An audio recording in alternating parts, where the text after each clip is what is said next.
The small village of Elmwood was known for its quiet streets, rolling hills, and the eerie fog that settled over the town at dusk. But one evening, the peace was shattered when old Mr. Grayson, the wealthy landowner, was found dead in his study.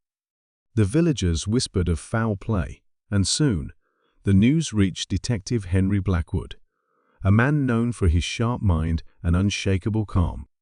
Detective Blackwood arrived in Elmwood just as the sun was setting, casting long shadows over the cobblestone streets.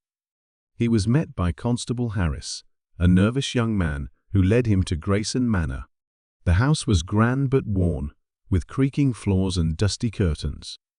In the study, Mr. Grayson sat slumped in his chair, a glass of brandy still in his hand.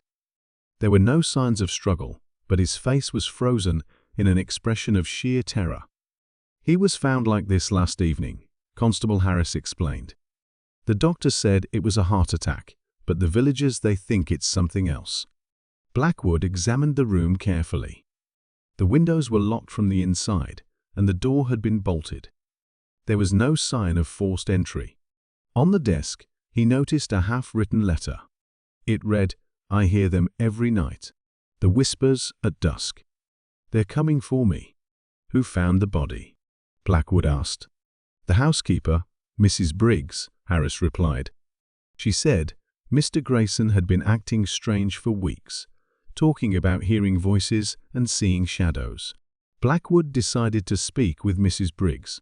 She was a stout woman with a no-nonsense attitude, but her hands trembled as she spoke. Mr. Grayson was a good man, but lately he was different. He kept saying he heard whispers, especially at dusk. He'd lock himself in his study and refuse to come out. "I thought it was just his nerves, but now—" "Did he have any enemies?" Blackwood asked. Mrs. Briggs hesitated. "Well, there's Mr. Carter. He and Mr. Grayson had a falling out over some land.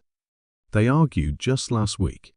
Blackwood made a note to visit Mr. Carter, but first, he wanted to examine the study again. As he stood in the dimly lit room, he noticed something odd, a faint smell of smoke, though there was no fireplace in the study. He knelt by the desk and found a small charred piece of paper in the wastebasket. It was barely legible, but he could make out the words, "Midnight, the old mill, the truth." That night, Blackwood made his way to the old mill on the edge of the village. The moon was full, casting an eerie glow over the crumbling structure. As he approached, he heard faint whispers, just like Mr. Grayson had described. His heart raced, but he pressed on. Inside the mill, he found Mr. Carter, pacing nervously. "Who's there?" Carter called out, his voice trembling. "Detective Blackwood," he replied, stepping into the light. "Care to explain why you're here?" Carter's face turned pale. I didn't kill him. I swear. Grayson and I had our differences, but I'd never hurt him. He called me here tonight, said he had proof of something terrible. But when I arrived, he wasn't here." Blackwood studied Carter's face. He seemed genuinely frightened. What proof was he talking about? Carter hesitated. "Grayson believes someone in the village was smuggling stolen goods through the old mill. He said he had names, but he wouldn't tell me who. He was scared, said the whispers were warnings." Just then, the whispers grew louder, echoing through the mill. Blackwood and Carter spun around, but there was no one there. Suddenly, a figure emerged from the shadows, a tall, hooded man with a knife in his hand. "You shouldn't have come here, detective," the man hissed. Blackwood acted quickly, disarming the man and pinning him to the ground. It was none other than the village doctor, Dr. Langley. "You?" Carter gasped. "But why?" Dr. Langley sneered. "Grayson was getting too close to the truth. He found out about the smuggling ring and was going to expose us. I had to silence him." Blackwood handed Dr. Langley over to Constable Harris, and the case was closed.